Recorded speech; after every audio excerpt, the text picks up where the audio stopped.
السلام علیکم دلچسپ دنیا کے دیکھنے اور سننے والے معزز احباب، آج ہم بات کرنے والے ہیں حضرت عثمان بن عفان رضی اللہ تعالیٰ عنہ کی حیات، خدمات اور شہادت پر اور ان کے دور میں قرآن کریم کی تدوین مکمل ہونے پر آج ہم معلومات دینے جا رہے ہیں۔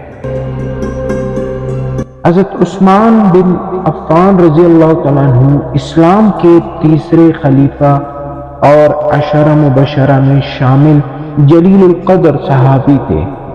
آپ کا دور خلافت 644 سے 656 عیسوی اسلامی ریاست کے استحکام، توسیع اور قرآن کریم کی جمع و تدوین کے حوالے سے نہایت اہم سمجھا جاتا ہے۔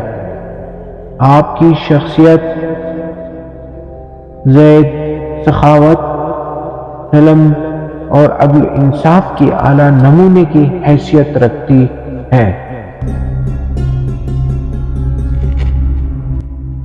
حضرت عثمان بن عفان رضی اللہ تعالیٰ عنہ کا تعلق قریش کے معزز قبیلے بنو امیہ سے تھا۔ آپ کا نام عثمان، کنیت ابو عبداللہ اور لقب ذو النورین تھا، کیونکہ آپ کو نبی کریم صلی اللہ علیہ وسلم کے 2 صاحبزادیاں یک کے بعد دیگر نکاح میں دینے کا شرف حاصل ہوا۔ آپ کا نسب اس طرح ہے: عثمان بن عفان بن ابی العاص بن امیہ بن عبد الشمس بن عبد المناف۔ آپ عام الفیل کے چھٹے سال پیدا ہوئے اور دور جہالت میں بھی اپنے نیک نامی، دیانتداری اور حیا کی وجہ سے مشہور تھے۔ آپ کا پیشہ تجارت تھا اور آپ نے اس میدان میں خاصی کامیابی حاصل کی۔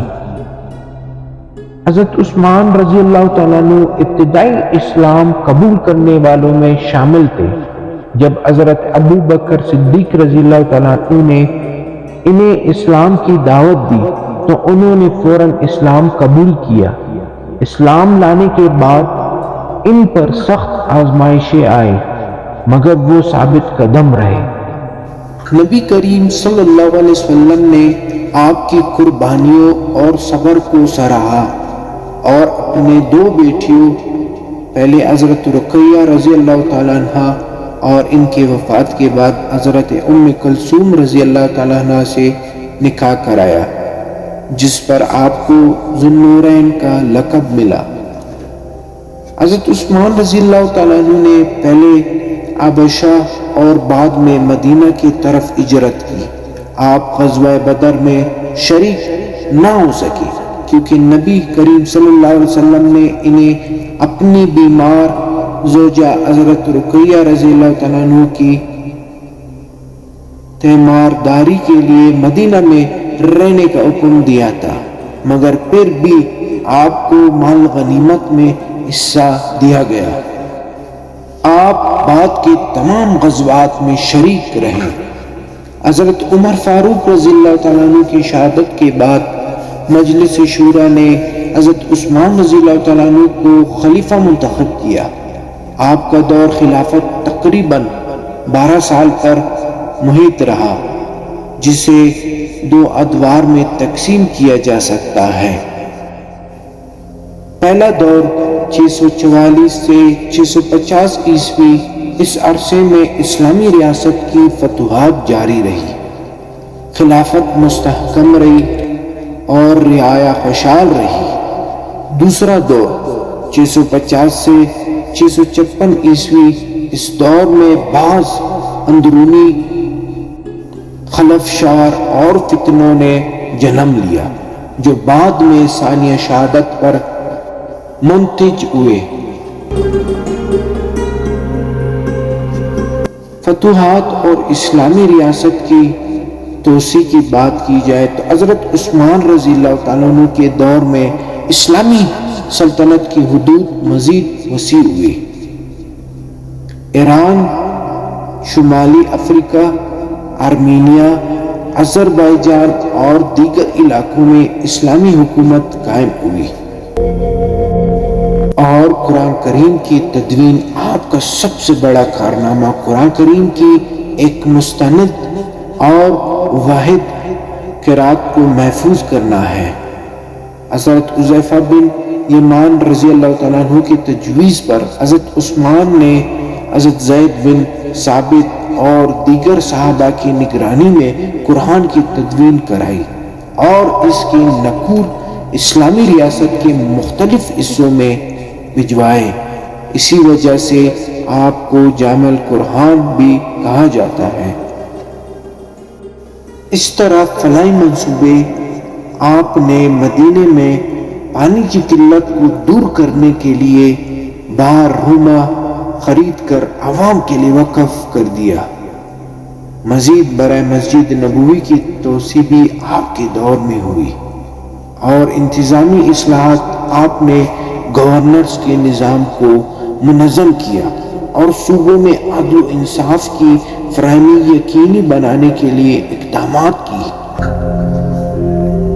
آپ کی شہادت اور ثانیہ کربلا کی بنیاد حضرت عثمان رضی اللہ تعالیٰ عنہ کے آخری ایام میں بعض فتنہ پرور عناصر خصوصاً مصر اور عراق سے تعلق رکھنے والے باغیوں نے خلافت کے خلاف بغاوت کی۔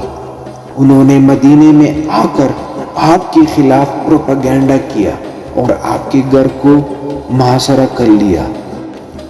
آپ نے خونریزی سے بچنے کے لیے تلوار اٹھانے سے انکار کر دیا اور صبر کے ساتھ ان مظالم کو برداشت کیا۔ 18 ذو الحجہ 35 ہجری کو باغیوں نے آپ کو اس وقت شہید کیا جب آپ قرآن کی تلاوت کر رہے تھے۔ حضرت عثمان رضی اللہ تعالیٰ عنہ کی زندگی زاہد، سخاوت، دیانت داری اور عدل و انصاف کا نمونہ تھی۔ آپ نے اسلامی ریاست کو مضبوط بنانے میں نمایاں کردار ادا کیا اور قرآن کریم کی حفاظت کے لیے جو خدمات انجام دیے وہ رہتی دنیا تک باقی رہیں گی۔ آپ کی شہادت اسلامی تاریخ کے لیے ایک المناک باب کا آغاز بنی، جس نے بعد میں خلافت میں خلفۂ شاہ اور ثانیہ کربلا جیسے واقعات کی راہ ہموار کی۔ یہ معلومات ان چند مستند حوالہ جات سے لی گئی ہیں: تاریخ ابن سعد، تاریخ طبری، تاریخ ابن کثیر اور فتوح البلدان، القامل فی التاریخ، تاریخ ابن اسیر، حضرت عثمان بن عفان، ڈاکٹر علی محمد سلبی کی کتاب۔ یہ مضمون حضرت عثمان رضی اللہ تعالیٰ عنہ کی آیات اور شہادت کے جامع خاکہ پیش کرتا ہے، جو تاریخی حوالہ جات کی روشنی میں مستند معلومات فراہم کرتا ہے۔ ویڈیو پسند آنے کی صورت میں شیئر کریں اور ساتھ میں چینل کو بھی سبسکرائب کریں اور اپنے قیمتی آراء سے ہمیں آگاہ کریں تاکہ ہم اس طرح نئے ویڈیوز آپ کے لیے لا سکیں۔ تب تک کے لیے اللہ حافظ۔